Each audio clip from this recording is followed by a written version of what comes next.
Mesdames et messieurs, bonjour et bienvenue dans ce bulletin d'information sur Mandiko Télévision.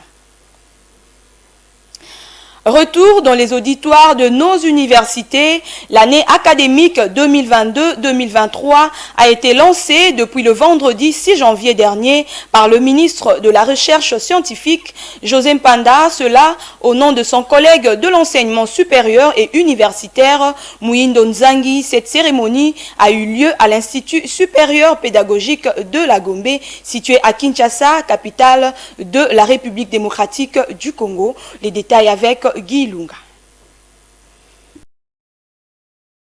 Devant les responsables des établissements publics du pays, le ministre José Mpanda a présenté de manière laconique l'instruction académique 024, qui est la boussole du secteur de l'enseignement supérieur universitaire au cours de la nouvelle année académique. Il a par ailleurs réaffirmé l'engagement du chef de l'État et du gouvernement de poursuivre les efforts des réformes et de modernisation dans ce secteur et la mise en œuvre de l'accord de Bibois conclu en avril 2021 entre le banc gouvernemental et des représentants de l'ESU et de la recherche scientifique.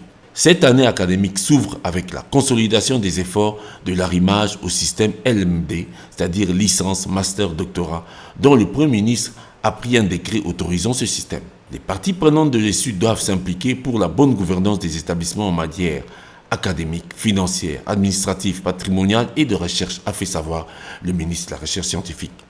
L'année académique qui vient d'être lancée est dotée de l'instruction académique 024 portant orientation et directives de l'année académique 2022-2023.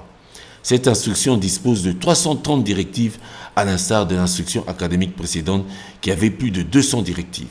Ces 330 directives sont reparties en 6 chapitres consacrés à la mise en œuvre du système LMD, au domaine de l'administration et patrimoniale des établissements, de l'ESU, à la formation, à la recherche, aux finances ainsi qu'à la vie au sein des établissements tant publics que privés de l'ESU. L'un des points importants de cette nouvelle instruction est que les frais académiques seront fixés par le ministre de tutelle et non par le conseil de partenaires COPA. L'autorité urbaine de la ville de Kinshasa, Jantini Ngobila Mbaka, a, dans un communiqué parvenu à la presse, annoncé le lancement ce lundi de l'opération Coup de poing, une opération qui s'inscrit dans le nettoyage des espaces publics en vue d'assainir l'environnement et le climat des communes. Le gouverneur Ngobila a prévenu de la destruction de tous les commerces contrevenants qui exercent sur les emprises publiques, trottoirs et autres espaces le long du boulevard Lumumba. Suivez les détails avec notre reporter. Le gouverneur de la ville de Kinshasa, Jantini Ngobila Mbaka, a annoncé le lancement ce lundi 9 janvier de l'opération dénommée Coup de poing de l'aéroport international de Njili à la première rue Lumete. Le chef de l'exécutif de Kinshasa précise que cette opération s'inscrit dans le souci de préserver un climat assaini à la population. L'opération Coup de poing sera lancée sur le boulevard Lumumba en son tronçon compris entre les périmètres de l'aéroport international de Njili en passant par Kingasa Nyasuka, Pascal, Marché de la Liberté, Des Bonhommes, Pont Matete, Quartier Banounou et échangeurs jusqu'à la première rue dans la commune de Limete. Selon le communiqué du gouverneur de la ville de Kinshasa, l'opération consistera à l'éradication des marchés pirates, enlèvement des épaves et véhicules mal garés, destruction des kiosques et terrasses de fortune, garages pirates, l'interpellation des vendeuses et vendeurs de l'eau conditionnée dans des sachets plastiques communément appelés eau pure, la délocalisation des parkings des véhicules et arrêts de bus, mais aussi l'évacuation des points noirs ou des charges pirates des déchets pour assurer l'assainissement des lieux. Pour l'hôtel de ville de Kinshasa, cette opération qui est à sa phase est un acte fort qui, d'après cette même correspondance du gouverneur, pose le premier jalon d'une série d'actions pérennes appelées à se poursuivre dans toutes les communes de la capitale congolaise. Le gouverneur du Congo central, Dr Guy Bandou Ndungidi, a rehaussé de sa présence la cérémonie de mise à la retraite de 20 cadres et agents de l'organisation pour l'équipement Banana Kinshasa EBEC en sigle ce samedi 7 janvier. La cérémonie a été présidée par le ministre d'État intérimaire en charge des transports, voies de communication et de désenclavement, Marc Ekila. Aussi, on a remarqué la présence du président de l'Assemblée provincial du Congo central, Jean-Claude Vouemba Luzamba. Viningali Junior nous en dit plus. C'est une cérémonie riche en couleurs qui s'est déroulée dans une salle pleine comme un œuf, remplie par les cadres et agents de l'Organisation pour l'équipement Banana Kinshasa, encore en activité, mais aussi par les 20 fonctionnaires mis à la retraite après plusieurs années de bons et loyaux services rendus à cet établissement public sous tutelle du ministère du Transport, voies de communication et de désenclavement, mais surtout à la nation congolaise. Circonscrivant à cette cérémonie, le chef de l'exécutif provincial du Congo central, le docteur Guy Bandou Ndungidi, a salué la bravoure et l'abnégation de ces 20 ex-fonctionnaires de l'OEBK mis à la retraite, car, dit-il, le départ à la retraite constitue le début d'une nouvelle carrière. C'est vraiment un jour mémorable. Et je pense ici pouvoir rappeler à tous les fonctionnaires et les agents qui travaillent à l'OEBK d'être fiers de pouvoir travailler pour cette institution. Parce que sans votre travail, sans votre implication, on ne pourra pas maintenir ce bel ouvrage.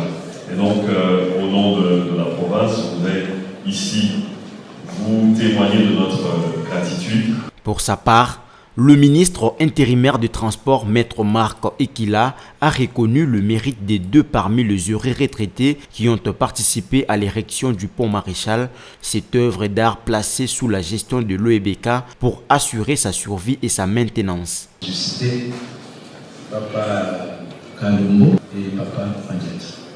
Parlant de ces deux illustres personnalités, monsieur le DG, moi je veux vous encourager à ne pas vous arrêter à ce que nous avons vu, mais plutôt à trouver des voies et moyens de les immortaliser. Vous avez dit, tout à l'heure, j'ai visité le SAD, un bâtiment de l'OEBK qui est en construction. Pourquoi ne pas prendre l'une des salles baptisées salle Kademou? Pourquoi pas? C'est une réflexion. Le directeur général de l'OEBK, Jean-Claude Mavambo, n'a pas pu retenir ses larmes, signe de la douleur des séparations entre lui et ses anciens collaborateurs, au nombre duquel son comité de gestion et lui-même ont retenu les deux pionniers du pont Maréchal en qualité de consultants sous les ovations de l'assistance. C'est entre les mains du ministre intérimaire en charge de transport, Maître Marc Ekila, du gouverneur du Congo central, Guy Bandou Ndungidi, et du speaker de l'Assemblée provinciale, Jean-Claude Vouemba, que les 20 pensionnés ont reçu leur brevet de fidélité qui marque la fin de leur carrière à l'OEBK. En sport, pour terminer, belle performance sportive pour la RDC. Les Léopards A' de la République démocratique du Congo ont écrasé les Chevaliers de la Méditerranée et de la Libye ce week-end sur un score de 3-1 à Tunis. C'était lors d'un match amical international dans le cadre de la préparation avant le début du championnat d'Afrique des Nations CHAN 2023 qui se tiendra à Alger du 14 janvier au 4 février prochain. Commentaire de Glody Mouinda. La compétition de cette année est prévue du 13 janvier au 4 février 2023 en Algérie. Pour se préparer à la compétition, la Libye et la RDC se sont affrontés ce samedi 16 janvier 2022. La partie a démarré effectivement avec un but contre son camp marqué par Marsour en faveur des Congolais après 20 minutes de jeu.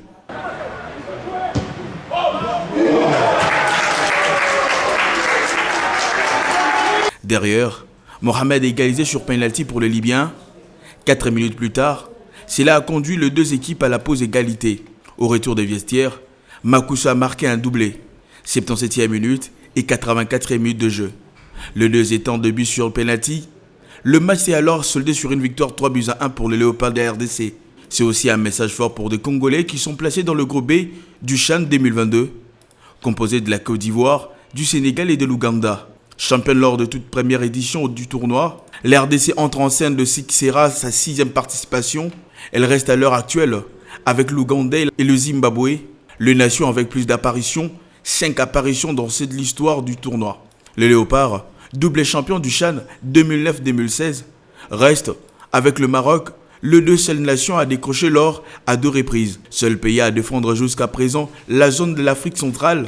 La RDC d'Otis Ngoma pourrait faire mieux que lors de l'édition précédente où le Sénégal a été éliminé 2-1 en quart de finale par le pays hôte du Cameroun. En face, la Libye, conduite par l'ancien international français Corentin Martins, arrive aussi dans ces chaînes avec beaucoup d'expérience. Le pays d'Afrique du Nord compte 4 apparitions, 2009, 2014, 2018 et repêché en 2020.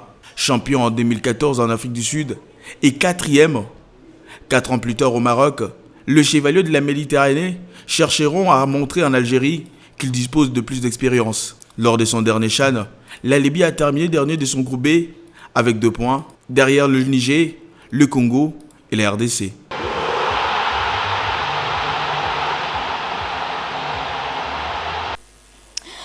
Voilà, c'est la fin de ce bulletin d'information sur Mandico Télévision. Mesdames et messieurs, merci de l'avoir suivi.